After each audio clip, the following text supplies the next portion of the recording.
Hi my dear brothers and sisters, I am రమ్సామ్సన్ from MSM updates. బీజడక్షన్ మరలా మీ అందరినీ కలుసుకోవటం నాకు చాలా సంతోషంగా ఉంది పిల్లరా. దాదాపుగా 2.5 నెలల సుదీర్ఘ విరామం తర్వాత మరలా మీ ముందుకు రావటం చాలా సంతోషం. ఈ అపార కృపని నాకు దయచేసి నా తండ్రి అయిన దేవునికి నా కృతజ్ఞతలు చెల్లించుకొనిచున్నాను పిల్లరా. అదేవిధంగా ఒక కొత్త ఎక్విప్మెంట్స్లతో మళ్ళీ మీ ముందుకు వచ్చాం. ముఖ్యంగా వీటి విషయంలో వెంటనే స్పందించి తమ విలువైన ఆర్థిక సహాయాన్ని మాకు అందించినటువంటి మమతా గారు నెల్లూరు, నిజంగా ఆమెకి మా కరతాల ధ్వనులతో మా ధన్యవాదాలు తెలియజేసుకునిచున్నాము. అదేవిధంగా శ్రీను గారు ల్యాప్టాప్ విషయంలో, అదేవిధంగా నా తమ్ముడు చిన్ను, వీళ్ళందరూ కూడా ఇంకా చాలా మంది మేము అడగంగానే ఎంతో ఇంతో స్పందించారండి. సుశీల గారు ఫ్రమ్ ఉత్తరప్రదేశ్. కానీ మరొకసారి ఈ వీడియో వేదికగా వాళ్ళందరికీ కూడా మరొకసారి క్రీస్తు ప్రభువుల వారి ఆశీస్సులు, ఆయన యొక్క జ్ఞాన సంపన్నమైన మేలులు కలగాలని ఆశిస్తూ ఈ వీడియో నేను ప్రారంభిస్తున్నాను పిల్లరా. ఇకపోతేనండి, ఈ మధ్యకాలంలో మన కరుణాకర్ అనే 3-4 పిచ్చి సినిమాలు తీసాడండి. వాటిలో పోస్టర్ కో గోలీమార్ అనే సినిమా కానివచ్చు, ఈ మధ్య రీసెంట్గా అంతేకాదు ఫాదర్ ఇంకా ఉంది అనేటువంటి ఒక పనికిమాలిన సినిమా కానివచ్చు. ఈ 2 సినిమాల్లోనండి చెప్పిన సోది చెప్పుకుంటా పోతుంటాడండి. ఆ సోదికి ఎప్పుడో సమాధానాలు క్రైస్తవులు చెప్పడం కూడా జరిగింది. అయినా కానీ మళ్ళీ అదే సోదిని భుజాన్ని వేసుకుని ముందుకు పోతూ ఉంటాడు. ఆ సోదిలో భాగంగానండి ఇప్పుడు ఒక సామెత ఉంటుందండి. ఆ సామెత అంటే పందికి పానకాన్ని చూసిన పెంటలానే కనబడిద్దట. ఎందుకంటే అది పంది కాబట్టి. పానకం పసుపులో ఉంది, పెంట కూడా పసుపులోనే ఉంది. పంది కదా, దీని తత్వం మానుకోక పానకం చూసినా పెంటలానే కనిపించిద్దట. అలాగనే మా కరుణాకర్ అన్నయ్యకి నిలువెల్లా ద్వేషంతో చదువుతాడు. ఇక బైబిల్లో ఏ సందర్భం చూసినా ద్వేషంలోనే కనబడిద్ది అనమాట. ఉదాహరణకి దాన్ని మనం ఈరోజు చూద్దాం పిల్లలు. అదేంటంటే యేసుప్రభునట బైబిల్లోనట తమ తల్లిదండ్రులు ద్వేషించాలని చెప్పాడట. తమ తల్లిదండ్రులు ద్వేషించేసి కక్షలు పెట్టేసుకోమని చెప్పాడట. ఉందా లేదా అని అడుగుతున్నాడండి. ఆ మధ్య పోస్టర్ కో గోలీమార్ అనే సినిమా చూసామండి. ఆ సినిమా చూసినప్పుడు ఒక క్లిప్ అక్కడ కనపడింది. ఆ క్లిప్ మీరు చూడండి. తల్లిదండ్రులను గౌరవింపమని బైబిల్ చెప్తుంది. ఎవడికి తెలియదు బైబిలు? లూకాసు వార్త 14వ అధ్యాయం 26వ వచనంలో యేసేమంటాడు? ఎవడైనా నా వద్దకు వచ్చి తల్లి తండ్రిని ద్వేషించుకుంటే వాడు నాకు శిష్యుడు కానేరడు అని అన్నాడా లేదా? అన్నాడా లేదా? చూసారు కదా బ్రిల్లరా. ఆ క్లిప్లో ఇతగాడు కూర్చుంటాడు. అక్కడ ఏంటంటే ఆ సన్నివేశం ఏంటంటే ఎదురు ఒక పాస్టర్ గారు అనమాట. ఆ పాస్టర్ గారికి ఈ అయ్యగారు ప్రశ్నలు వేయాలి, ఆ పాస్టర్ గారు నీళ్లు నవలాలి, ఈయనకైనా జబ్బలు కొట్టుకోవాలన్నమాట. అది ఆయన లక్ష్యం. కరుణాకర్ అన్నయ్య కంటే ఎప్పటి నుంచో ఒక ఆశ అండి. అదేంటంటే డైరెక్ట్గా ఒక పాస్టర్ గారితో, లేదు డైరెక్ట్గా ఒక క్రైస్తవ్యం గురించి, బైబిల్ గురించి బాగా తెలిసిన వాడితో మాట్లాడాలి. అలా మాట్లాడినప్పుడు వాడి మీద నేను పై చేయి సాధించాలి అనే ఆశలు, భ్రమలు ఎక్కువ కలుగుతూ ఉంటాయి. అది నిజ జీవితంలో 1-2 సార్లు ట్రై చేశాడు. నా దగ్గర కూడా వచ్చాడు సుమా, నా దగ్గర కూడా వచ్చాడు. అడగండి నమ్మకం లేకపోతే. 5-6 ఏళ్ల క్రిందట, చాలా రోజుల కిందట నా దగ్గర కూడా వచ్చాడు. అప్పుడు మేమిద్దరం కూర్చున్నాం, సమాధానాలు పెట్టుకున్నాం. మేము చెప్పిన సమాధానాలకి నీళ్ళు నవిలి ఎలక్కాయ మింగినట్టుగా మళ్ళీ వెళ్ళిపోయాడు ఇంటికి తిరిగి. ఆ తర్వాత కాలంలో మరలా గుంట గ్రౌండ్స్ కూడా వచ్చాడు గుంటూరులో. అక్కడ కూడా సరైన సహేతుకమైన సమాధానాలు చెప్పడాన్ని బట్టి ఆ రోజు కూడా నీళ్లు నవ్వులుకొని వెళ్ళిపోయాడండి. ఈ విధంగా నిజ జీవితంలో ఎలాగో నెరవేరలేదు. నిజ జీవితంలో చర్చలో కూర్చున్నప్పుడు బాగా ముట్టికెళ్ళేసి పంపించారు అన్నగారిని. ఇది ఎలాగో నిజ జీవితంలో నెరవేరట్లేదురా, ఎలాగైనా నేను నెరవేర్చుకోవాలి, కనీసం సినిమాల్లోనైనా నెరవేర్చుకుందామని పాపం ట్రై చేశాడు సినిమాల్లో. ఎందుకంటే స్క్రిప్ట్ కదా, ముందుగానే రాసేసుకున్నాడు కాబట్టి చక్కగా స్క్రిప్ట్ అంతా రాసేసుకున్నాడు. తానేదో గెలిచినట్టుగా బిల్డప్ ఇచ్చుకుంటూ పోయాడండి. దానిలో భాగంగా ఈ ఆ పాస్టర్ గారిని తను అడుగుతాడు. ఏమని అడుగుతున్నాడు అంటే, లూకాసు వార్త 14వ అధ్యాయం 26వ వచనంలో ఏముంది? తమ తల్లినైనను తండ్రినైనను ద్వేషింపకుండా నాకు శిష్యుడు కానేరడం ఉందా లేదా? ఉందా లేదా అని 2 సార్లు అడగటం. పాస్టర్ గారు ఏమో ఏమి ఎరగనట్టుగా పాపం అమాయకుల్లాగా తప్పు చేసినట్టు నిశ్శబ్దుడైపోయి కూర్చోవటం. దీనికి అయ్యగారు ఏదో పెద్ద రహస్యాన్ని చెప్పేసినట్టుగా ప్రజలందరి ముందు బిల్డప్ ఇచ్చుకోవటం. అక్కడ అసలు తల్లిదండ్రులను ద్వేషించమని బైబిల్లో ఉందా లేదా అన్నప్పుడు అసలు ఏంటి అక్కడ కాంటెక్స్ట్ ఏంటి, సందర్భం ఏంటో అనేది ఆలోచించడు. ఇక అన్నగారికి ఏంటంటే నేను బట్టిన కుందో 3 కాళ్ళనే టైప్ అనమాట. అక్కడ ద్వేషం ఉంటే ఇక ద్వేషం అంతే. ఇక దానికి ముందేంటి వెనకేంది, ఆ ద్వేషం అనేటువంటి ఆ సెన్స్ పాజిటివ్ వైబ్రేషన్ ఇస్తుందా, నెగిటివ్ వైబ్రేషన్ ఇస్తుందా, ఇవన్నీ అనవసరం అండి మా అన్నగారికి. యోగాసనాలు చేస్తే అధ్యాయాలు చదువుతుంటాడు కదండి, అందుకని ఏమీ అర్థం కాదు అన్నగారికి. ఇక రెండో విషయం ఏంటంటే, ఈ మధ్యకాలంలో ఇంకో సినిమా తీశాడు. అదేంటంటే అంతేకాదు ఫాదర్ ఇంకా ఉంది అట.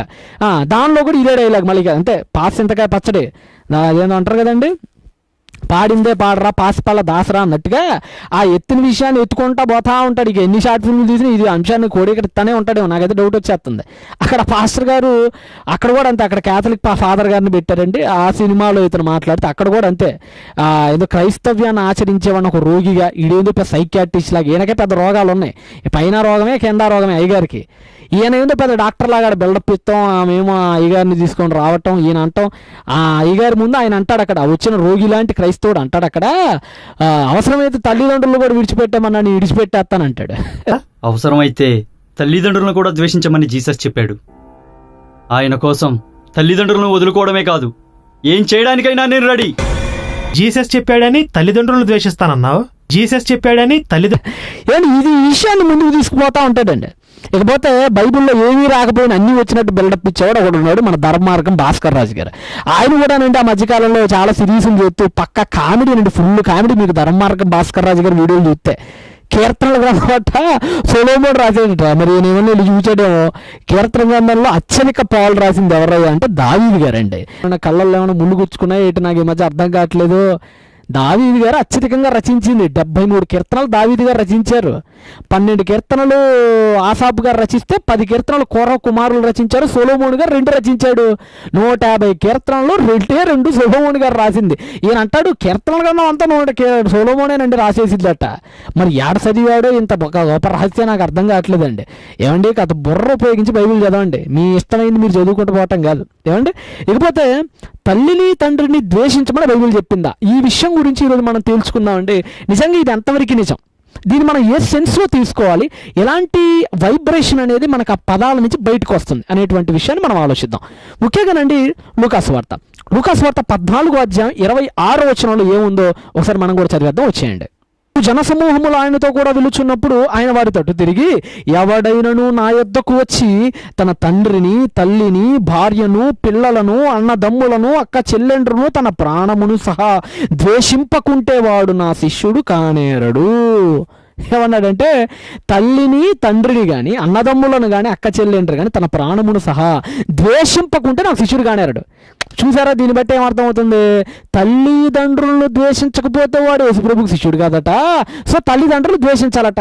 ఇటేటంటే తల్లిదండ్రుల మీద ద్వేషాన్ని నూరిపోతున్నాడు ఈడేం దేవుడేంటి అనేది ఇలా ప్రశ్న. ఏమండి అసలు అక్కడ ద్వేషం అనేటువంటి పదానికి అర్థం ఏంటి? అది గ్రీకులో ఎలాంటి అర్థం ఇస్తుంది, హీబ్రూ లిటరేచర్లో ఎలాంటి అర్థం ఉంది? ఇవేమి సన్నాసులకు అర్థం అనవసరం అండి. చెప్పాను కదా ఇందాక, ఏడుపు కొట్టు మొత్తం యోగాసనాలు ఎత్తా బైబిల్ చదువుతాడు, ఇంకేం అధ్యాయాలు అర్థమవుతాయి ఏమీ అర్థం కావు. కాత కళ్ళు తుడుచుకొని ఆ ఏడుపునంతా కాసేపు పక్కన పెట్టి నిర్మలమైన మనస్సాక్షితో బైబిల్ చదివితే క్లియర్గా బైబిల్ అర్థమైంది. పిల్లరా ఈరోజు అసలు మనం చూద్దాం. ముఖ్యంగానండి అసలు 14వ అధ్యాయం యొక్క నేపథ్యాన్ని మనం ఆలోచిస్తే ఒక విందుకి అక్కడ యేసుక్రీస్తు ప్రభువు వారు పిలుస్తారు. ఉపమాన రీతిగా చెప్తున్నాను మీకు, ఈ విందు కూడా ఉపమాన రీతి. పిలిచినప్పుడు అరే మీరు అందరు రండిరా విందు భోజనం చేసి వెళ్ళండి అన్నప్పుడు ఒక్కొక్కడు ఒక్కో కారణం చెప్తాడు. ఒకడేమన్నా కారణం చెప్తాడంటే నేను పొలం కొనడానికి వెళ్తున్నాను చూసుకురావాలి అంటాడు. ఒకడేమన్నాడంటే నేను ఎడ్లకు కొన్నాను అవి ఎట్టని పరీక్షించడానికి పోవాలి, నాకు విందు కంటే కూడా ఎడ్లు ముఖ్యమని ఎడ్లకు అధిక ప్రాధాన్యతనిచ్చి ఎడ్ల దగ్గరికి వెళ్ళిపోతాడు. ఇంకొకటేమో నాకు పెళ్లి కుదిరింది, పెళ్లి సెట్ అయిపోయింది, నాకు మాట్లాడుకోవడానికి పోవాలా, నాకు ఈ విందు కంటే కూడా పెళ్లి ముఖ్యమును అందుకని నేను పెళ్లి దగ్గర పోతున్నానని చెప్పి ఇంకొకడేమో పెళ్ళే ముఖ్యమని పెళ్లికి అధిక ప్రాధాన్యతనిచ్చి దేవుని పక్కకు నెట్టేసి పెళ్లికని పోతాడు. ఇలా ఒక్కొక్కడు ఒక్కో సాగు చెప్తాడండి. ఒకడు పెళ్ళి అని చెప్తాడు, ఒకడు ఎడ్లని అని చెప్తాడు, ఇంకోటి చెప్తాడు, ఇంకోటి చెప్తాడు. ఇవన్నీ యేసుప్రభు వారి దగ్గరకు వచ్చిన ఈ సమాధానాలని అప్పుడు చెప్తున్నాడు యేసుప్రభు ఈ మాట 26లో. పైన ఏం జరిగిందంటే దేవుని పక్కన నెట్టేసి, దేవుని పిలుపుని పక్కన నెట్టేసి, దేవుణ్ణి పూర్తిగా పక్కకు నెట్టేసి ఎడ్లకు విలువనిచ్చేవాడు ఒకడున్నాడు, పెళ్లికి విలువనిచ్చేవాడు ఒకడున్నాడు. వీటిని ఖండిస్తూ యేసుప్రభు 26లో చెప్పాడు. ఏమని? ఒక్కడు నా దగ్గరికి రావాలంటే ఇవి కాదురా, వీటికి కాదురా అధిక ప్రాధాన్యత మీకు ఇవ్వాలి. ఎవరికి ఇవ్వాలంటే ఇంక్లూడింగ్ తల్లి కంటే, తండ్రి కంటే, భార్య కంటే, బిడ్డల కంటే, అన్నదమ్ముల కంటే, అక్క చెల్లెండ్ర కంటే నాకు ఎక్కువ ప్రాధాన్యతనివ్వాలి అనేటువంటి అంశమే అక్కడ. ఉదాహరణకి అక్కడ ద్వేషం అనే ఉన్న చోటండి గ్రీక్లో ఉన్నటువంటి పదం ఏంటంటే మెజియా అనేటువంటి పదం ఉందండి. దీనికి ముఖ్యంగా గ్రీక్లో మెజియా అనేటువంటి ఈ పదానికి హీబ్రూలో సమాంతర పదం ఏంట్రా అని అంటే సెనూహ అనేటువంటి పదం అండి. ముఖ్యంగానండి మనకి పాత నిబంధన దేనిలోనైతే రాయబడిందో అక్కడ కూడా అనేక సార్లు ఈ ద్వేషం అనేటువంటి పదాన్ని ఉపయోగించారు. సుమారుగా 148 సార్లు ద్వేషం అనే ఈ పదాన్ని పాత నిబంధనలు ఉపయోగించారండి. ఈ పాత నిబంధనలు 148 సార్లు ఉపయోగించారు, 139 వచనాల్లో ఉపయోగించారు ఈ పదాలని. ఈ 149 సార్లు కనుక మనం జాగ్రత్తగా కనుక పరిశీలించినట్లయితే ప్రియులరా సనాయ్ అనేటువంటి పదం ఉంటుందండి. ఈ సనాయ్ అనేటువంటి పదాన్ని గట్టిగా మనం ఆలోచిస్తే ఇది ముఖ్యంగా అంటే అర్థం కావాలంటే అసలు ఈ సెనూహ అనేటువంటి పదానికి అర్థం ఏంటి? పాత నిబంధన హెబ్రీ భాషలో సెనూహ లేకపోతే సనాయ్ అనేటువంటి ఈ పదానికి పర్టికులర్ పర్టికులర్ మీనింగ్ ఏంటి, సందర్భోచిత అర్థం ఏంటి అని మనం ఆలోచిస్తే పిల్లరా, ఉదాహరణకి మీ ముందు బైబిల్లో ద్వేషం అంటే ఏంటో మీకు తెలియటానికి 2-3 లేఖనాలను ఉదాహరణగా మీ ముందు పెడతా. దానిలో ప్రారంభ పుస్తకాన్ని మనం ఆలోచిస్తే ఆది కాండము గ్రంథము 29వ అధ్యాయం 30 మరియు 31 లేఖనాలు మీరు చదవండి. అక్కడ యాకోబు గారు ఉంటారండి. యాకోబు గారికి 2 భార్యలు మీకు అందరికీ తెలుసు. వాళ్ళలో ఒక ఆమె పేరు రైషల్ లేదు రాహేలు, రెండో ఆమె పేరు లేయా లేదు లేయా. ఈ 2 భార్యలు ఉంటారు. అయితే యాకోబు గారు రాహేల్ని అత్యధికంగా ప్రేమిస్తారు. లేయాని ప్రేమించడు అని చెప్పలేములే కానీ రాహేలును ప్రేమించినంత మాత్రం ప్రేమించలేదు, అది మాత్రం వాస్తవం. ఇదే విషయాన్ని మనకి మరి ఆదికాండపు గ్రంథకర్త 29వ అధ్యాయం 30-31 వచనాలు రాశాడు. ఏముందో ఒకసారి మనం చదువుదాం పదండి. యాకోబు రాహేలును కూడాను మరి అతడు లేయా కంటే రాహేలును బహుగా ప్రేమించి అతనికి మరి 7 ఏండ్లు కొలువు చేసెను. ఏమంటున్నాడంటే యాకోబు రాహేలును ఎక్కువగా ప్రేమించాడంట. ఎవరికంటే ఎక్కువగా ప్రేమించాడట? లేయా కంటే రాహేలును బహుగా ప్రేమించాడట. అంటే లేయాను ప్రేమించలేదా అంటే ప్రేమించాడు, కానీ ఈ లేయా కంటే రాహేలును అత్యధికంగా ప్రేమించాడట. అంటే ఒకళ్ళనేమో అత్యధికంగా ప్రేమించాడు, ఒక ఆమెనేమో జనరల్గా మామూలుగా ప్రేమ చూపించాడు అనమాట. ఏమంటే మీకు హిబ్రూ సెంటెన్స్లు ఎలా ఉంటాయంటేనండి, హిబ్రూ భాష ఎలా ఉండిద్ది అంటేనండి, ఒకళ్ళ కంటే ఒకళ్ళని ఎక్కువగా ప్రేమించాడు అనుకోండి, ఎక్కువగా ప్రేమించిన వాళ్ళేమో అహూబా అంటారు.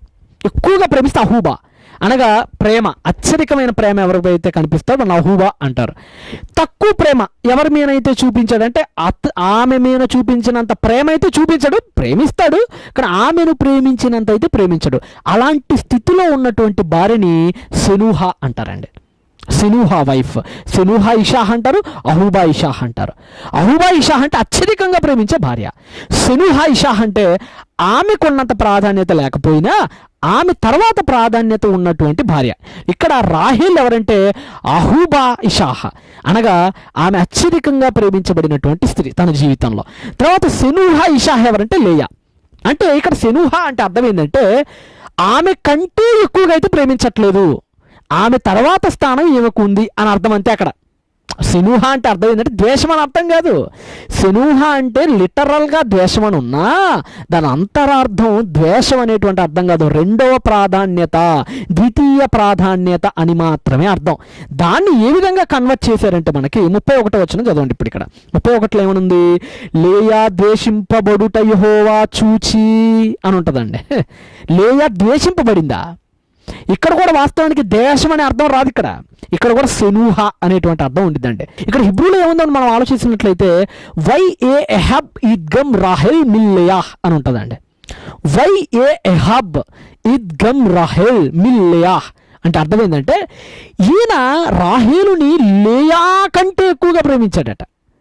అంటే ఒక వ్యక్తిని అత్యధికంగా ప్రేమించినప్పుడు ఈ రెండవ స్థానంలో ఎవరైతే ఆగిపోతారో వాళ్ళని సెనూహ అంటారు. దీన్నే ద్వేషం అని తెలుగులోకి ట్రాన్స్లేట్ చేశారు. వాస్తవానికి ద్వేషం అనేటువంటి అర్థంతో హిబ్రూలో రాదు. హిబ్రూలో ద్వితీయ ప్రాధాన్యత అనే అర్థం సెనూహాకు ఉంటుంది. సెనూహ అంటే హిబ్రూలో ద్వితీయ ప్రాధాన్యత అని అర్థం. ఇలాంటి కాంటెక్స్ట్ఫుల్ మీనింగ్స్ మనం బయటకు తీసినట్లయితే అంతే కదండి. ఇదే ద్వితీయోపదేశకాండం 21వ అధ్యాయం 15వ వచనంలో కూడా మనకి ఇలాంటి సందర్భమే కనపడుతుంది. ఆ సందర్భాన్ని కూడా మీరు జాగ్రత్తగా చూడండి.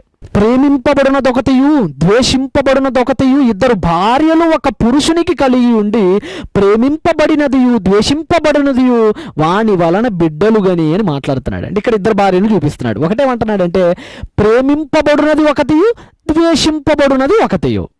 ప్రేమింపబడినది ఒకటియు హ అహుట్ అహూబా వ అహుట్ సెనూహా వ ఎహట్ ఎహూబా అంటే ప్రేమింపబడేటువంటి స్త్రీ అని అర్థం.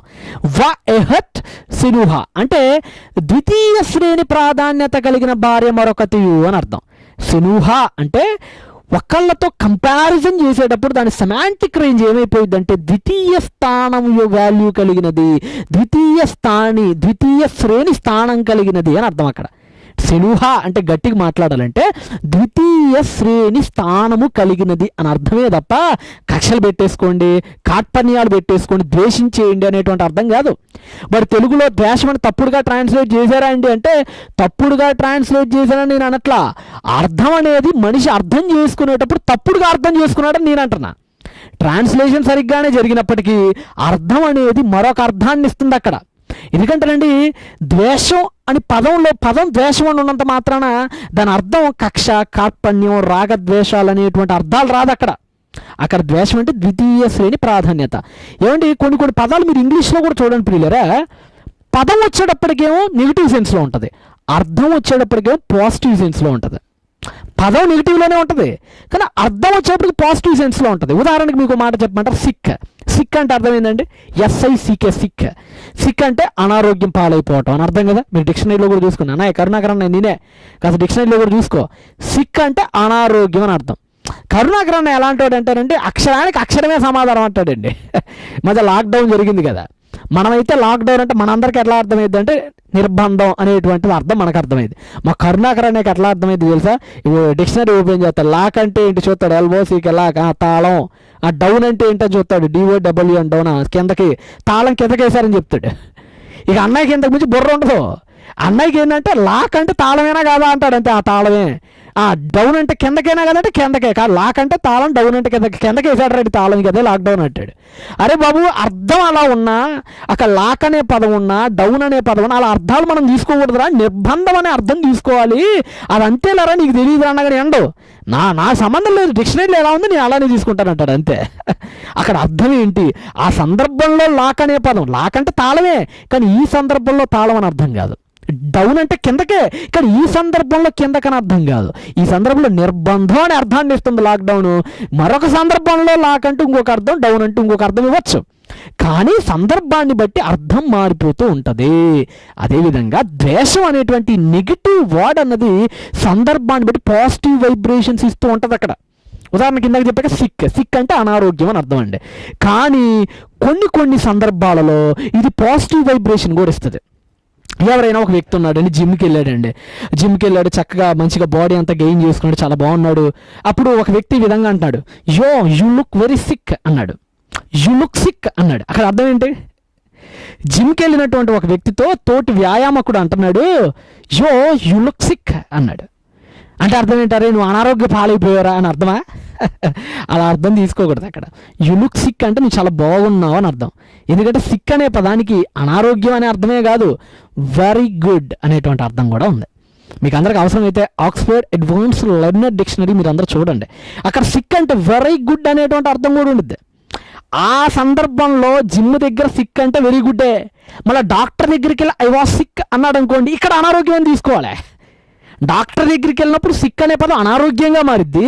జిమ్ దగ్గర ఎవడైనా మాట అన్నప్పుడు మాత్రం వెరీ గుడ్, చాలా బాగున్నావు అనేటువంటి అర్థంతో మారిద్ది. సిక్కు ఉంది కాబట్టి నన్ను అనారోగ్యం పాలంటారా నువ్వు అని చెప్పి జిమ్ దగ్గరికి వెళ్ళి ఆయన గొట్టబాగాడి తిరిగి నిన్ను కొడతాడు దరిద్రుడా. సిక్ అంటే జిమ్ దగ్గర వేరే అర్థం వచ్చిద్దిరా అని. అర్థమవుతుందా పిల్లరా? సమయాన్ని బట్టి సందర్భాన్ని బట్టి మనకు అర్థాలు అనేవి మారిపోతూ ఉంటాయి పిల్లరా. ఉదాహరణకి అంటే పదం నెగిటివ్గా ఉన్న అర్థం పాజిటివ్గా ఉండేది ఒకటి చెప్పమంటారా? నువ్వు చాలా స్మార్ట్గా ఉన్నావు బ్రదర్ అంటారు. అప్పుడప్పుడు అంటారా? ఈ మధ్య స్మార్ట్ పేరు మీద సినిమాలు కూడా వచ్చినాయండి. TV9 అయితే ఈ స్మార్ట్ న్యూస్ అని న్యూస్ ప్రారంభించాడు. అంతకుముందు ఏదో ఈ స్మార్ట్ శంకర్ లాంటి సినిమాలు కూడా వచ్చినాయి. అంటే స్మార్ట్ అనగానే మనకేం అర్థమవుతుందంటే ఈ రోజుల్లో స్మార్ట్ అంటే వెరీ ఫ్యాషనబుల్గా చూస్తున్నాం. వెరీ స్మార్ట్గా ఉన్నట్టు మంచి ఫ్యాషనబుల్ వర్డ్గా చూస్తున్నాం దాన్ని. వాస్తవానికి స్మార్ట్ అంటే మంట అని అర్థం. అవసరం డిక్షనరీ ఎత్తుక్కోండి. స్మార్ట్ అంటే మంట, నొప్పి ఇలాంటి నెగిటివ్ అర్థాలు ఉన్నాయి. కానీ స్మార్ట్ అనే అర్థం నెగిటివ్గా ఉన్నప్పటికీ కూడా ఒక వ్యక్తి దారి నువ్వు చాలా స్మార్ట్గా ఉన్నావురా అంటే చాలా మంటగా ఉన్నావురా, చాలా నొప్పిగా ఉన్నావురా అని అర్థం రాదు అక్కడ. స్మార్ట్ అనే పదానికి ఇక్కడ ఎలాంటి అర్థం వచ్చింది అంటే చాలా ఫ్యాషనబుల్గా ఉన్నావురా అనే అర్థమే వచ్చింది. డిక్షనరీ ఎత్తుకొని స్మార్ట్ అంటే మంట అన్నాడు కొడతాడు మా కరుణాకరణ. మా అన్నయ్యతో ఇదే వచ్చిన భయం. అంతేవిధంగా గాడిదలకి ఏం తెలుసు అంటే గంధం చెక్కల వాసన. బైబిల్ చదివేవాడికి తెలిసిద్ది బైబిల్లో పదాలు వాటి అర్థాలు, బయటలోడికి ఏం తెలిసిద్ది? ఏమీ తెలీదు. అంతే కదండి. క్రేజీ, యువర్ వెరీ క్రేజీ అంటారు. క్రేజీ అంటాం కూడా వాస్తవానికి ఏంటంటే ఫూలిష్నెస్కి ఉపయోగించేవాళ్ళు ఒకప్పుడు. కానీ ఈ రోజుల్లో క్రేజీ అంటే దాన్ని ఫన్గా ఉపయోగిస్తున్నారు. చాలా మంచి చలాకీ ఉన్నటువంటి వ్యక్తులకు ఉపయోగిస్తున్నారు ఈరోజు ఆ పదాన్ని. వాస్తవానికి దాని అర్థం నెగిటివ్ సెన్స్లో ఉన్నా కానీ అది మనం అర్థం చేసుకుంటూ పాజిటివ్ వైబ్రేషన్స్ ఇస్తాయి కొన్ని నెగిటివ్ పదాలు. అదేవిధంగా సునుహ అనేటువంటి ఈ పదం కొన్ని చోట్ల ద్వేషంగా ఉపయోగించబడినప్పటికీ కూడా ఇలాంటి సందర్భాలలో ద్వితీయ శ్రేణి స్థాయి అనేటువంటి అర్థాలను మాత్రమే మనకిస్తుంది. అంతే కదండి. మలాకీ గ్రంథం ప్రారంభ అధ్యాయం 2-3 వచనాల్లో కూడా నీ యాకోబును ప్రేమించి తిని ఏశావును ద్వేషించి తిని అంటాడు.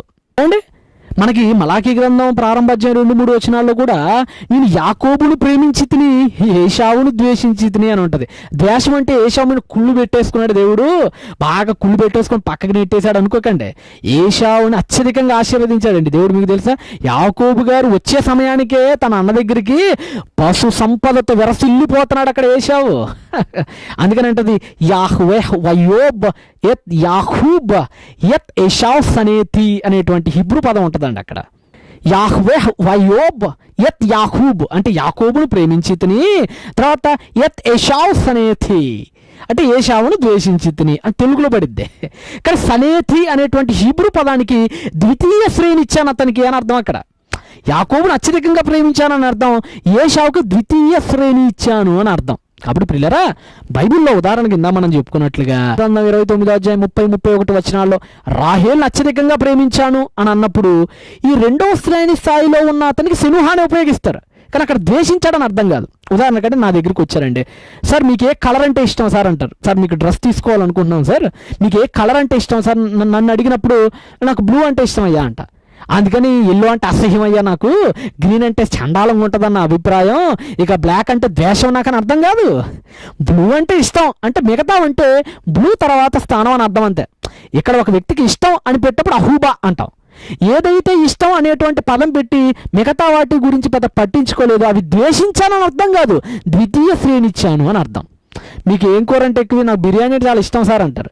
బిర్యానీ అంటే ఇష్టం అంటే చేపల కూర అంటే అసహ్యం అనో, కోడి కూర అంటే ద్వేషం అని అర్థం కాదు, అవి ద్వితీయ శ్రేణి అని అర్థం అంతే. బైబిల్ గ్రంథంలో ఏ ఇద్దరిని కంపారిజన్ చేసేటప్పుడు ఒకళ్ళని అహూబా అంటారు, ఒకళ్ళని ఎక్కువగా ప్రేమించానంటాడు, రెండో వాళ్ళకి ఆటోమేటిక్గా సెనుహా అంటారు. కానీ అర్థం ద్వితీయ శ్రేణి అనే వచ్చింది తప్ప ద్వేషం అనే అర్థం రాదు. ఇది మీకు అర్థమైతే ప్రియులారా, లూకాసువార్త 14వ అధ్యాయం 26వ వచనంలో కూడా అక్కడ దేవుడి కంటే కూడా అత్యధిక స్థానం పైన ఒకటి ఎడ్లకి ఇస్తే ఒకటి పెళ్లికి ఇచ్చాడు. అందుకని యేసుప్రభు కోపం వచ్చారే, మీరు అహూబా చేయాల్సింది ఇంట్లో ఉన్నటువంటి ఎద్దులను, పెళ్లికి వచ్చిన కుమార్తెను, లేకపోతే తల్లిదండ్రులను కాదు, మీరు అహూబా దేవుడికి ఇవ్వాలి, సెనాహ తల్లిదండ్రులకు ఇవ్వాలి అని చెప్తున్నాడు. అనగా మొదటి స్థానం, ప్రథమ స్థానం, అన్నిటికంటే ఆధిక్యత పొందినటువంటి స్థానం దేవుడికి ఇవ్వాలి. ఆ సెనుహ అనగా ద్వితీయ శ్రేణి స్థానం అనేది తల్లిదండ్రులకు ఇవ్వాలి అని అర్థం అండి. అక్కడ ఈ అర్థం కూడా తెలియని వాళ్ళు ఈ మధ్యకాలంలో బైబిల్ మీద విమర్శలు చేయటం చాలా చింతాక్రాంతం, దౌర్భాగ్యకరం కూడాను. ఇకపోతే పిల్లరా, తల్లిదండ్రులను ద్వేషించమని యేసుప్రభు చెప్తాడంటే బుర్ర ఉందా అండి అసలు? యేసుప్రభు దగ్గరికి ఒక ఆయన వచ్చాడు, వచ్చాయా నేను నిత్య జీవం పొందుకోవాలంటే ఏం చేయాలి అని అడిగినప్పుడు యేసుప్రభు వారు ఏమన్నారు తెలుసా? మత్తయి సువార్త 19వ అధ్యాయం 17-18 వచనాలు చూస్తే కొన్ని ఆజ్ఞలు చెప్తాడు. ఆజ్ఞల భాగంగా ఆయన ఏమంటాడంటే నీ తల్లిదండ్రులని సన్మానించు అంటాడండి. ఇది కనపడదు, కరుణాకరన్నకి ఇది కనపడదు. ఏమండి, మన బుర్రలో ఏది ఉంటుందో చదివేటప్పుడు కూడా అదే బయటపడిద్దండి. ఇందాక చెప్పా కదా, పంది మదిలో పెంట ఉంటే పానకం కూడా పెంటలానే కనపడిద్ది. ఎందుకంటే దాని మధ్యలో పెంటే ఉంది. అరటికాయ తొక్క కనపడినా పెంట కుప్పలానే కనపడిద్ది దానికి, అరటి తొక్క కూడా పెంట కుప్పలానే కనపడిద్ది దానికి. మన మనసు ఎలాగుందో మనం చదివేటప్పుడు ఆలోచనలు కూడా అలానే ఉంటాయి పిల్లారా. బైబిల్ని చదివేటప్పుడు జాగ్రత్తగా చదవండి. అక్కడ ఏమని రాయబడుతుంది? యేసుప్రభు తల్లిదండ్రులను ద్వేషించమని చెప్పాడండి అని లూకాసువార్త 14:26 చూపించాడు కదా. డిప్ప మీద ఒకటి పట్మని కొట్టి మత్తయి సువార్త 19:27, 17-18 చదవమని చెప్పాలి. పాస్టర్లుగా తెలివి ఉందండి. ఈడు అనుకుంటాడు వాళ్ళకి తెలియదు అనుకుంటాడు, ఇడే పెద్ద తెలివి తక్కువ ఇక్కడ. ఏమండి, నిజంగా కాస్త బుర్ర పెట్టి ఆలోచించండి ప్రియులారా. అంతే కదండి. అసలు బైబిల్ మనకి ఏం చెప్తుంది? కొలస్సీయులకు రాసిన పత్రిక 3వ అధ్యాయం 20వ వచనంలో ఏమని చెప్పిందండి బైబిల్? ఒకసారి చదవండి మీరు. ఏమని చెప్పింది అక్కడ?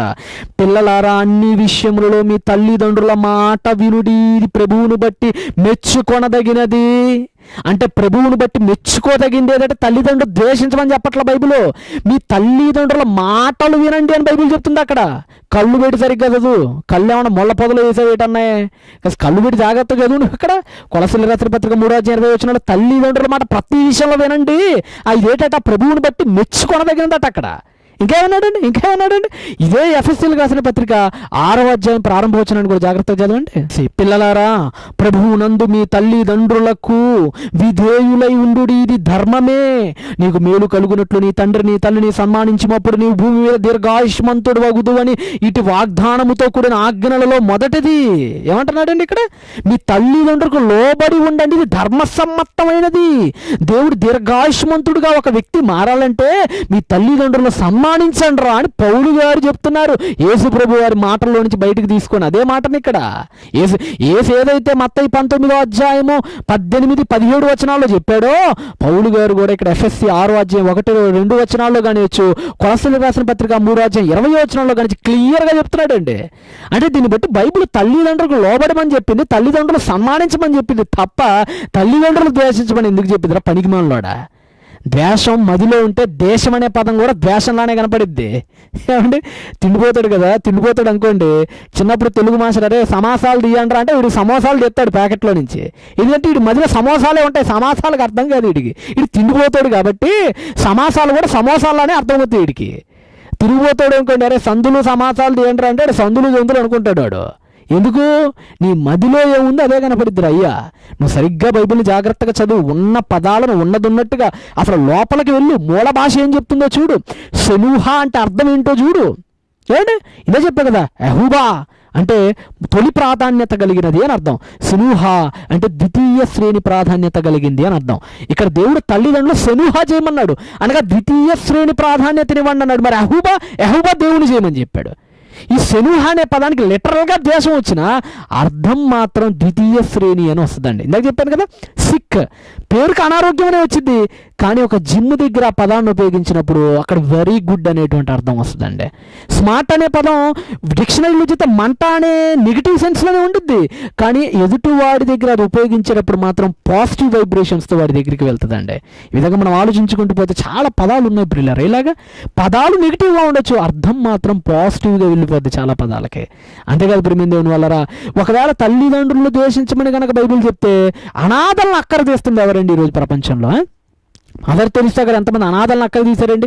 వీడు మదర్ తెరిసా మీద కూడా బురదలు చల్లాడు.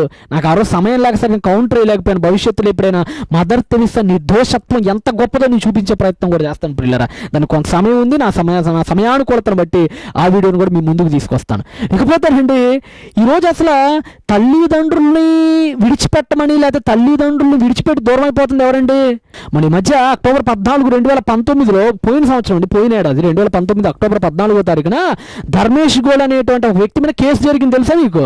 ఎవరనుకున్నా అతను పక్కా హిందూ, సన్యాసత్వంలోనికి వెళ్ళిపోయాడు. ఇస్కాన్ వాళ్ళ దగ్గరికి సన్యాసిగా వెళ్ళిపోయాడు. బాగా చదువుకున్నాడు, తల్లిదండ్రులు చిన్నప్పటి నుంచి పెంచి బాగా పోషించారు. ఎన్నో లక్షల రూపాయలు, దాదాపు 30 లక్షల రూపాయలు ఖర్చు పెట్టాడంట అతను విద్య కోసం. ఇతను ఉద్యోగం చేసి మధ్యలో వదిలేసి సన్యాసిలో కలిసిపోయాడు. ఇతను సన్యాసిలో కలిసిపోయి ఇంట్లో వాళ్ళని పట్టించుకోవడం మానేశాడండి. అక్టోబర్ 14న కేసు వేశారు వాళ్ళిద్దరు తల్లిదండ్రులు. అయ్యా నా కొడుకు మమ్మల్ని చూడకుండా సన్యాసి అయిపోయాడు, కనీసం ఆలనా పాలనా కూడా చూడట్లేదు, మమ్మల్ని విడిచిపెట్టేశాడు అయ్యా అని బాధతో వారు తల్లిదండ్రులు వృద్ధులిద్దరు కేసు వేస్తే ధర్మాసనం అప్పుడు తీర్పిచ్చింది, నోరు మూసుకొని నెలకు 10,000 ఇయ్యండిరా వాళ్ళకి. సన్యాసికి పోతే తల్లిదండ్రులు విడిచిపెడతారా, సిగ్గులేదురా మీకని ధర్మాసనం తీర్పిచ్చింది. తెలుసా మీకు ఆ రోజు? నా మాట మీద నమ్మకపోతే ఫ్యాక్ట్ చెక్ చేసుకోండి ఒకసారి మీరు. మళ్ళా అక్టోబర్ 14, 2019 అహ్మదాబాద్ గుజరాత్ రాష్ట్రంలో జరిగింది ఇది. ఇప్పుడు చెప్పండి రా, బైబిల్ని పెట్టాడు తల్లిదండ్రులు విడిచిపెట్టాడా, లేకపోతే మీ గ్రంథాలను బట్టి విడిచిపెట్టాడా? వాడు సన్యాసి వెళ్ళిపోయాడు, సన్యాసిగా మారిపోతూ విడిచిపెట్టాడు తల్లిదండ్రుల్ని. వాళ్ళు కోర్టులో కేసేసి గెలుచుకున్నారు ఆ కోర్టులో కేసిన వాళ్ళని. అంటే ఎవరు స్ఫూర్తితో చేశారు ఇప్పుడు తల్లిదండ్రులు విడిచిపెడతాం? బైబిల్ స్ఫూర్తి. మరి బైబిల్ అంటే ద్వేషం వాడికి, మీ భగవద్గీత నమ్మినోడేవాడు. మరి అక్కడేమైపోయింది మీకు? ఏమండి, హైందవ ధర్మాల్లోనండి, లేదు హైందవ మతం, హైందవ ధర్మం ఏదో ఒకటి అనుకోండి, వాటిలో 4 ఆశ్రమాలు ఉంటాయండి. చతురాశ్రమాలు అంటారు వీటిని. 1 బ్రహ్మచర్యం, 2 గృహస్థం, 3 వానప్రస్థం, 4 సన్యాసం. ముఖ్యంగా సన్యాసంలోకి ఎంటర్ అయ్యేవాడండి తమ తల్లిదండ్రులందరినీ విడిచిపెట్టేయాలి, తమ బంధుమిత్రులందరినీ విడిచిపెట్టాలి, తమ భార్యలందరినీ విడిచిపెట్టాలి. ఏకాకిగా దేవునితో అనుసంధానం అవటకు, మోక్షానికి వెళ్ళిపోవడానికి ఒక్కడిగా వెళ్ళిపోవాలండి.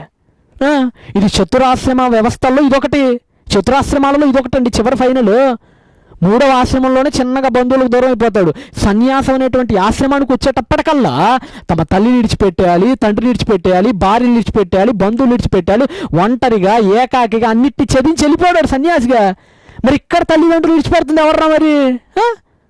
ఏమండి ఇంకో విషయం చెప్పంటారా, ఒక వ్యక్తి స్వామీజీ లేదా సన్యాసి అవ్వకముందు బతికొండంగానే తల్లిదండ్రులకు పిండం పెట్టేయాలి. ఈడికీడే బతికొండంగా పిండం పెట్టేసుకోవాలి. నా మాట మీద నమ్మకపోతే మన అయ్యగారి మంచి గురువు పరిపూర్ణానంద గారు ఏమన్నారు చూడండి. సన్యాసి అనేవాడు సమాజంలో ఉండకూడదు. ఎందుకంటే భూహు సన్యస్తం భూహాసన్ అన్ని వదిలిన వాడికి సమాజంలో పని ఏంటి? తల్లినికి పిండం పెట్టాడు, తండ్రికి పిండం పెట్టాడు, వాడికి పిండం పెట్టుకున్నాడు. ఇప్పుడు చచ్చినవాడితో లెక్క. తల్లినికి పిండం పెట్టాడు, తండ్రికి పిండం పెట్టాడు, వాడికి పిండం పెట్టుకున్నాడు. ఇప్పుడు చచ్చినవాడితో లెక్క. అంతే. ఏమండి, ఏబిఎన్ న్యూస్ ఛానల్లో అంటున్నాడు, బతికుండగానే తల్లిదండ్రులకు పిండం పెట్టేయాలట, బతికుండగానే తనకు తానే పిండం పెట్టు. మరి ఇదేంటి అబ్బాయి, మరి దేశం కదా ఇది, నీకు అనిపించలేదా? మరి తల్లిదండ్రులకు పిండం పెడతాను దౌర్భాగ్యులారు, చచ్చిపోయినప్పుడు పెట్టాలి పిండం. గట్టిగా మాట్లాడితే మన వెర్షన్లో మాట్లాడుతున్నా నేను. ఏమంటే ఇది అందరు హిందువులకు వర్తించదంటే మా కరుణాకరన్ నాకు ఒక్కడికేను. అందరు హిందువులు చాలా మంచోళ్ళు. నేను కూడా ఒకప్పుడు హిందుత్వం నుంచి వచ్చినోడే, కాబట్టి నాకు ఎలాంటి ఇబ్బంది లేదు. నా సోదరులు చాలా మంచోళ్ళు. ఇలాంటి దుష్టనక్కలు ఉన్నాయి, ఆ దుష్టనక్కలకు వదులుతున్నా నేను. ఎవడైనా చచ్చినప్పుడు పిండం పెట్టాలి, బతికుండగా పిండం పెడతామండి తల్లిదండ్రులకి. ఇప్పుడు అన్నయ్య చెప్తాడు, ఇప్పుడు ఆధ్యాత్మికతలోకి పోతాడు. ఇప్పుడు మా అన్నయ్య కళ్ళు అలా తెరిచి గౌతమ్ బుద్ధుల్లాగా, పిండం పెడతామంటే అర్థం అది కాదు. అర్థం ఏంటంటే అది లిటరల్గా తీసుకోకూడదు. తల్లిదండ్రులు అందరూ కూడా మనం త్యజించామని అర్థం, చివరికి దేవుడే మన గమ్యస్థానం అని అర్థం, బంధుత్వాలన్నీ తెంపుకోవాలని అర్థం అని ఇక పోతాడు, ఇక స్పిరిచువాలిటీకి పోతాడట. మేము పోతే మాత్రం ఇక స్పిరిచువాలిటీకి పోతాడని తలబెట్టుకుంటాడు. ఆయన పోతే మాత్రం మేము నెక్కబొడుచుకొని చెవులని వినాలన్నమాట. కదా బుర్ర ఉపయోగించరా నాయన. బతికొండంగానే తల్లిదండ్రులకు పిండం పెట్టమని చెప్పేది మరి ఇదేంటరా నాయన? ఆలోచించు. మరి బైబిల్ అలా ఎప్పుడు చెప్పలా? బైబిల్ ఏమనిందో తెలుసా? మీవాడు సన్యాసికి పోయి తల్లిదండ్రులు విడిచిపెట్టాడా? కోర్టు చెప్పేదాకా బుర్ర ఎక్కలేదా బుద్ధి? తిమోతికి రాసిన మొదటి పత్రిక 5వ అధ్యాయం 8వ వచనంలో బైబిల్ ఏం చెప్పింది చూడు ఒకసారి నువ్వు. తిమోతికి రాసిన మొదటి పత్రిక చదువుతానండి, జాగ్రత్తగానండి. ఈ కరుణాకర గుంటనక్కలు వీళ్ళందరూ జాగ్రత్తగా వినాలి. 5వ అధ్యాయం 8వ వచనం చదవండి. 5వ అధ్యాయం 8వ వచనం. ఎవడైనను స్వకీయులను అనగా తన వాళ్ళని, స్వకీయులను నెక్స్ట్ ఇంకేమన్నాడు ఇక్కడ, విశేషముగా తన ఇంటి వారిని అనగా తన అక్కని, తన అన్నని, తన చెల్లిని, తన అమ్మని, తన నాన్న, తన ఇంటి వారిని సంరక్షింపకపోయిన ఎడల వాడు విశ్వాస త్యాగము చేసిన వాడై అవిశ్వాసి కన్నా చెడ్డవాడగును. ఎవడైనా క్రైస్తవుడిగా మారిన తర్వాత ఎవడైతే ఇంటోళ్ళను పట్టించుకోడో, ఎవడైతే తన స్వజాతీయులను స్వకీయులను పట్టించుకోడో వాడు చెడ్డోడు రా అని చెప్తుంది బైబిల్. వాడు అవిశ్వాసి కంటే దౌర్భాగ్యుడు రా అని చెప్తుంది బైబిల్. ఏ క్రైస్తవుడైతే ఇంటిలో ఉన్న వారిని, తమ స్వకీయుల్ని, తల్లిదండ్రుల్ని, బంధుమిత్రుల్ని సంరక్షింపడో, వాళ్ళకి తగిన పోషణనివ్వడో, వాళ్ళకి తగిన ప్రేమనివ్వడో, అట్టి వాడిని బైబిల్ ఎలా చెప్తుందంటే, అరే వీడు అవిశ్వాసి కంటే దుష్టుడు రా అని చెప్తుంది. అసలు వాడిని పట్టించుకోబాకండి రా అని చెప్తుంది, వాడిని వదిలేయండి రా అని చెప్తుంది. అంటే బైబిల్ ఎవరిని సంరక్షించమని కోరుకుంటుంది? తల్లిని, తండ్రిని, భార్యని, బిడ్డని సంరక్షించమని బైబిల్ చెప్తుందిరా. నువ్వు క్రైస్తవుడమైనా సంరక్షించమని బైబిల్ చెప్తుంది. మరి ఇంతకేంటండి ద్వేషం అని చెప్పాడు. ఆ ద్వేషం అంటే నువ్వని అర్థం కాదు, చెప్పా కదా, సెనూహ అంటే ద్వితీయ శ్రేణి అని అర్థం. అక్కడ స్నాయ్ అనేటువంటి పదం నుంచి వచ్చింది అది. ఈ స్నాయ్ అంటే అర్థం ఏంటంటే అత్యధికంగా ప్రేమించకండి, అంటే దేవుడు తల్లిదండ్రులు ముందు పెడితే దేవుడే మీకు గొప్ప అని చెప్పండి అని అర్థం. అంతే కదా, అంతే కదండి. తల్లి కంటే తండ్రి కంటే వాళ్ళిద్దరిని సృజించిన వాడు గొప్పవాడు.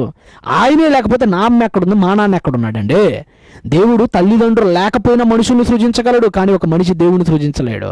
తల్లిదండ్రులని, నిన్ను, నన్ను, సమస్తాన్ని సృజించిన వాడు దేవుడు కనుక యెహోవా చేయండి, ఆయన్ని ఎక్కువగా ప్రేమించండి.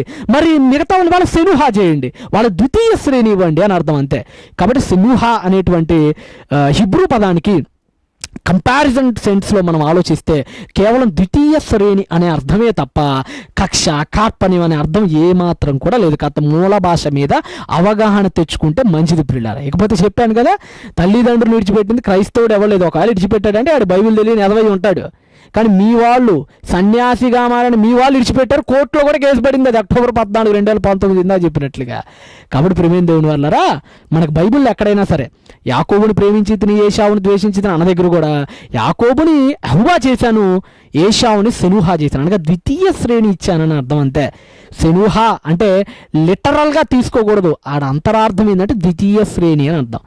రాహేలును అత్యధికముగా ప్రేమించి లేయాని ద్వేషించుట అంటే ద్వేషించడం అన్న దగ్గర కూడా అక్కడ ఉన్నటువంటి పదం ఏంటంటే సెనూహా అని అర్థం. అంతే.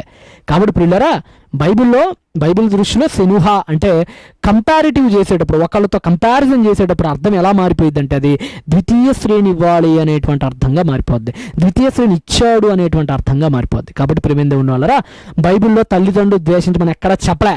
ఇంకా మత్తయి సువార్త 19వ అధ్యాయం 17 మరియు 18 వచనాల్లో కానీ, కొలస్సీలకు రాసిన పత్రిక 3వ అధ్యాయం 20వ వచనంలో కానీ, ఎఫెసీలకు రాసిన పత్రిక 6వ అధ్యాయం 1వ వచనంలో కానీ, తిమోతికి రాసిన మొదటి పత్రిక 5వ అధ్యాయం 8వ వచనంలో కానీ తల్లిదండ్రులను ప్రేమించమని చెప్తున్నాడు, సన్మానించమని చెప్తున్నాడు, మాట వినమని చెప్తున్నాడు, లోపడమని చెప్తున్నాడు. ఒకవేళ సంరక్షించకపోతే వాడు అవిశ్వాసి కంటే చెడ్డోడు అని వెలియండి రా అని చెప్తున్నాడు. కాబట్టి బైబిల్ ఎప్పుడు కూడా తల్లిదండ్రులు ద్వేషించమని చెప్పలేదు. ఇంకా దీర్ఘాయుష్మంతుడు అవ్వాలంటే తల్లిదండ్రులు సన్మానించడానికి బైబిల్ చెప్పింది. కాబట్టి పిల్లరా, ఒకడు తన తల్లి నేనును, తండ్రి నేనును, భార్య నేనును, బిడ్డల నేనును నాకంటూ ఎక్కువ ప్రేమించకూడదని అర్థం. అంతే. మత్తయి 10:37-38 వచనాలు ఆ మాట ఉంటుంది, చూసుకోండి. నాకంటే ఎక్కువ ప్రేమించకూడదని చెప్పాడు. అంతే. సెలుహా లేకపోతే మిజై అనేటువంటి పదాలకు అర్థాలు ఇవే.